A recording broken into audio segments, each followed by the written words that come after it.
Today, we are going to find square of any two-digit number. For example 12 square. First we have to make first digit 2 square, like 2 square is 4. We write 4. Then second step is multiply first digit and second digit number. And then multiply with power number 2 will get to 4. We write 4. Next step is make square our first digit number, that is 1 square equals 1.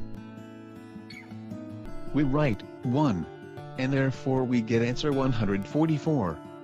We start with new example 32 square. First we square the first digit number, like 2 square is 4. We write 4. Second step, we multiply first digit and second digit number.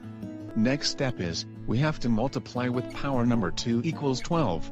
We write 2 and carry 1. We make first digit square, that is 3 square equals 9. We add carry 1 and get 10. We write 10.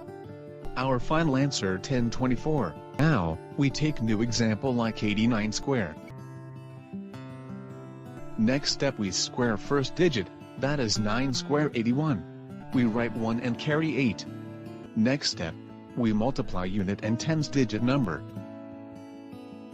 And then we multiply with power number, that is 2 equal to 144. Then we add carried number, that is 8 plus 144 equal to 152. We write 2, and carry 15. Next step, we square tens digit number, 8, which is equal to 64. Next step we add carry digit and we get 79. We write 79. Our final answer 7921.